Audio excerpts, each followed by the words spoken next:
मैं चंदन कुमार शर्मा आपके अपने YouTube चैनल एजुकेशनल रिक्रूटमेंट अड्डा में स्वागत करता हूं।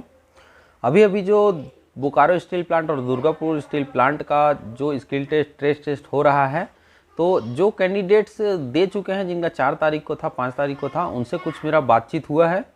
उसके संबंध में ये वीडियो मैं बना रहा हूँ और ये वीडियो जो अभी स्किल टेस्ट दे रहे हैं उन लोगों के लिए भी हेल्पफुल रहेगा और फ्यूचर में जो देंगे उनके लिए भी, और साथ ही साथ में ऐसे कैंडिडेट्स जो कि अभी डिप्लोमा कर रहे हैं तो उन्हें कौन कौन सा डॉक्यूमेंट्स पहले से प्रिपेयर करके रखना है ताकि जब रिक्रूटमेंट्स निकलती है उस समय उनको कोई प्रॉब्लम ना हो। तो ये वीडियो फ्रेंड्स आप अंत तक देखिएगा ताकि आपको इसमें से जो डॉक्यूमेंटेशन है उसकी प्रोसीजर पूरी पता चल सके, और साथ ही साथ में अभी जो 4 से 8 के बीच में बोकारो दुर्गापुर का स्किल टेस्ट हो रहा है उसमें क्या क्या क्वेश्चन पूछे जा रहे हैं, कैसा उसका पैटर्न है, उन सभी के बारे में डिटेल में इस वीडियो में बताए जाएंगे। तो फ्रेंड्स देखते हैं।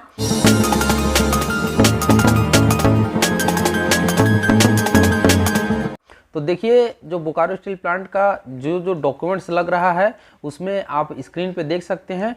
सबसे पहला है कि Approach your application for the post of operator cum technician trainee. Our company we are pleased to invite you to trade test skill test with selection board as per above schedule। मतलब आपका जो भी call letter गया है, interview letter, skill test का letter है, उसको आप प्रिंट आउट करा लीजिएगा, वो लगेगा। दूसरा है you are welcome to speak either in Hindi और English language during the trade test. आप ट्रेड टेस्ट के समय हिंदी में भी बोल सकते हैं, इंग्लिश में भी बोल सकते हैं, तो लैंग्वेज की कोई बाध्यता नहीं है। तीसरा पॉइंट देखते हैं कि please bring the following documents with you. आपको कौन कौन से डॉक्यूमेंट्स स्किल टेस्ट के समय ले जाना है, ये बहुत ही इंपॉर्टेंट है, और अगर ये डॉक्यूमेंट्स नहीं है तो आपको प्रॉब्लम हो सकती है। क्योंकि एक हमारे सब्सक्राइबर हैं, उनसे मेरा बातचीत हुआ, उन्होंने बॉयलर ऑपरेटर का पोस्ट भरा था, उसमें उन्होंने रिटर्न भी निकाल लिया, परंतु उनके पास बॉयलर का सर्टिफिकेट, जो फर्स्ट क्लास का सर्टिफिकेट रहता है, डिप्लोमा करने के बाद आप किसी भी बॉयलर के कंपनी में 2 साल का एक्सपीरियंस लेते हैं, उसके बाद एक टेस्ट होता है जो कि BOE के द्वारा कंडक्ट कराया जाता है। वो टेस्ट का सर्टिफिकेट होना कंपलसरी था। ये टेस्ट का सर्टिफिकेट उनके पास नहीं था फर्स्ट ग्रेड का, तो इसके कारण उन्हें स्किल टेस्ट नहीं देने दिया गया और उनका वहीं पर कैंडिडेचर ख़त्म हो गया। तो फ्रेंड्स, आप डॉक्यूमेंट्स, जब भी कोई एडवर्टाइजमेंट निकलता है उसका डॉक्यूमेंट्स ध्यान से देखिए क्या क्या लग रहा है, क्योंकि आप आधा अधूरा डॉक्यूमेंट्स होने के बाद अगर फॉर्म फिल करते हैं तो आपको वहाँ पर किसी भी समय किसी भी स्टेज पर आपको निकाला जा सकता है। दूसरा पॉइंट देखते हैं कि duly filled in trade test skill test particular form. ये जो फॉर्म है, आप जब एंट्री करेंगे स्किल टेस्ट के लिए, जो टाइमिंग दिया हुआ है उस टाइम में आप जाएंगे दिए हुए वेन्यू पर, तो वहीं पर आपको ये पर्टिकुलर फॉर्म जो है प्रोवाइड किया जाएगा और वहीं पर आपसे भराया जाएगा। तो इसके बारे में कोई टेंशन लेने की ज़रूरत नहीं है। वो फ़ोटो आपको 4 ले जाना है, उसी में से एक चिपका के फॉर्म के देंगे, आपको फॉर्म के ऊपर में चिपकाना है फ़ोटो और सेल्फ अटेस्टेड करना है। 4 recent passport size photo colour photograph, आपका 4 कलर फोटोग्राफ ले जाना है। TA claim form if applicable, ये सिर्फ SC ST और PWD कैंडिडेट्स हैं, उन्हीं को ही ट्रेवलिंग अलाउंस जो रहता है, जो भी गए हुए हैं, अपना बस से गए हैं या ट्रेन से गए हैं, टिकट संभाल के रखे रहिएगा। आपको वहाँ पे TA क्लेम फॉर्म भी फिल कराएंगे तो जो भी आपका अमाउंट है वो रिफंड हो जाएगा। ओरिजिनल मैट्रिकुलेशन सर्टिफिकेट, आपका 10th का ओरिजिनल मैट्रिकुलेशन का सर्टिफिकेट चाहिए, और जितने भी डॉक्यूमेंट्स हैं सबका 2-2 सेट कॉपी करा लीजिएगा और सभी को सेल्फ अटेस्टेड करके ले जाएगा। साथ ही साथ में फ्रेंड्स, अगर आपके पास में कोई अन्य सर्टिफिकेट हैं, जैसे आपने DCA किया है डिप्लोमा में कंप्यूटर में, या PGDCA किया हुआ है, या फिर खेल कूद में अच्छा प्रदर्शन किए हैं, आपने स्टेट लेवल पे खेला है, नेशनल लेवल पे खेला है, प्लेयर्स हैं, तो आप उसका सर्टिफिकेट ले जाना मत भूलिएगा, उसको भी ले जाइएगा और वहाँ पर डॉक्यूमेंटेशन के समय आप वो भी चीज़ दिखाइएगा।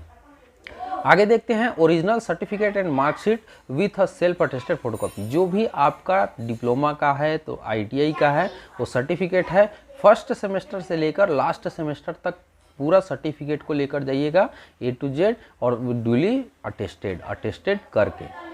आगे देखते हैं, no objection certificate from your present employer. अगर आप कहीं पर काम कर रहे हैं तो आपको वहाँ से एनओसी लेकर जाना पड़ेगा। अगर आपने शो किया है तो, शो नहीं किए हैं तो आप बस इंटरव्यू के समय जब भी स्किल टेस्ट होगा उस समय आप बता सकते हैं कि हाँ मैं इस कंपनी में काम करता हूँ, तो उसका बेनिफिट मिलता है कि हाँ ये बंदा एक्सपीरियंस वाला है, तो आपको जो है फ्रेशर से थोड़ी सी बेनिफिट ज़्यादा मिल जाती है।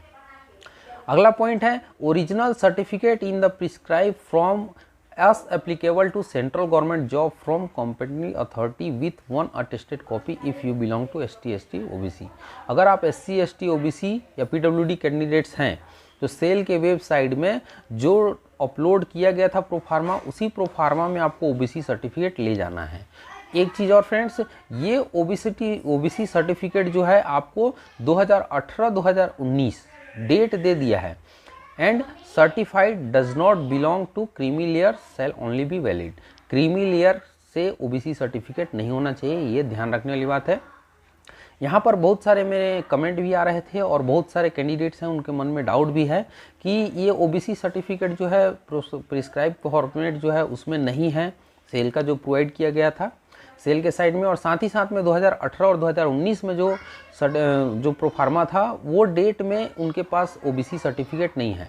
मैक्सिमम हमारा बातचीत हुआ, जो सब्सक्राइबर हैं हमारे जिन्होंने स्किल टेस्ट दिया है, तो उन्होंने यही बताया कि जितने भी कैंडिडेट्स जा रहे हैं 100 में से 80 से 90% तक जो कैंडिडेट्स हैं उनके पास सर्टिफिकेट है, तो या तो 2018 के पहले का सर्टिफिकेट है या फिर 2019 के बाद का, मतलब रिसेंटली 2021 का है या 20 का है सर्टिफिकेट।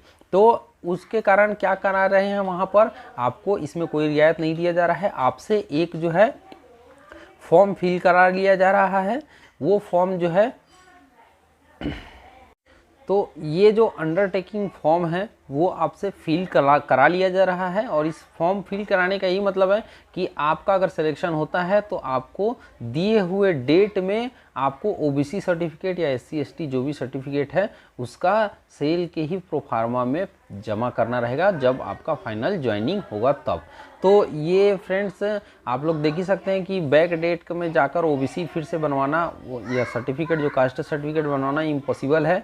तो मैक्सिमम कैंडिडेट्स के साथ यही होता है। तो हमारे सब्सक्राइबर ने भी ये अपील किया है जितने भी कैंडिडेट्स जा रहे हैं एग्ज़ाम देने के लिए कि वो लोग रिक्वेस्ट करें डॉक्यूमेंट जो वेरिफिकेशन कर रहे हैं कि सर हम लोग बैक डेट का सर्टिफिकेट प्रोवाइड नहीं कर सकते, या तो आप अभी का सर्टिफिकेट लीजिए या तो हमारे पास जो पहले का बना हुआ है सेंट्रल का उसको आप फिल कीजिए। अगर ऐसा होता है तभी जाके आपका इस OBC सर्टिफिकेट का जो प्रॉब्लम है वो सॉल्व हो पाएगा, और वहाँ पर जो भी डॉक्यूमेंट वेरिफिकेशन कर रहे हैं उनका सीधा सीधा कहना है कि हमारे पास जो भी सेल के द्वारा ऑर्डर आएगा हम उसी के अकॉर्डिंग में आपको मतलब प्रोसीजर किया जाएगा। तो अभी हम आपसे अंडरटेकिंग भरा ले रहे हैं। कायदे से देखा जाए तो आपके पास OBC सर्टिफिकेट दिए हुए डेट में नहीं है तो आपको इंटरव्यू नहीं देना चाहिए, लेकिन हम दे रहे हैं आपसे अंडरटेकिंग फॉर्म फिल कराने के बाद में। आगे जाके अगर कुछ प्रोसीजर चेंज होता है और नया नियम आता है कि नहीं आप जो रिसेंटली 2021 में या 2018 के पहले का जो सर्टिफिकेट है वो मान्य होता है तो आप लोगों को कोई प्रॉब्लम नहीं होगा, अन्यथा इसमें प्रॉब्लम हो सकता है। तो आप लोग जितने भी कैंडिडेट्स जाएंगे वो रिक्वेस्ट करेंगे कि सर ऐसा बात है बैक डेट में हम नहीं बना सकते हैं, तो आप हमारा रिसेंटली जो भी सर्टिफिकेट है उसको आप मतलब अप्लाई कीजिए, उसको आप मान्य कीजिए, और उसके आधार पर ही हमारा जो भी फाइनल लिस्ट बनेगा उसके आधार पर ही बनाने का कोशिश कीजिएगा। तो ये फ्रेंड्स जनरली जो जा रहे हैं स्किल टेस्ट उनके लिए जानकारी थी।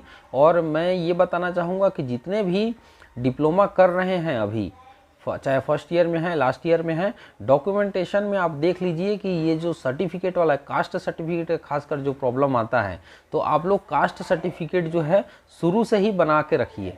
डिप्लोमा कर रहे हैं उसी समय बना लीजिए, और जो भी वैकेंसी फिल करेंगे उस समय आप सेंट्रल का बनवा लीजिएगा, क्योंकि एक आध साल के अंदर में जो भी प्रोसीजर है वो होना रहता है, हो जाता है।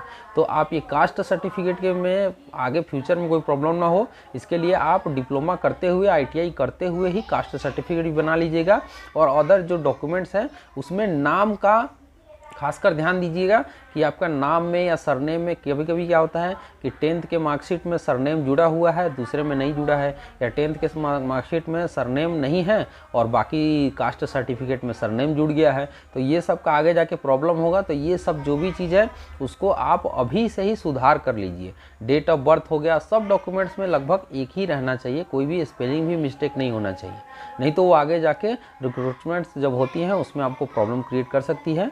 तो ये इस वीडियो का सार रहा। आई होप आप लोगों को समझ आ गया हो।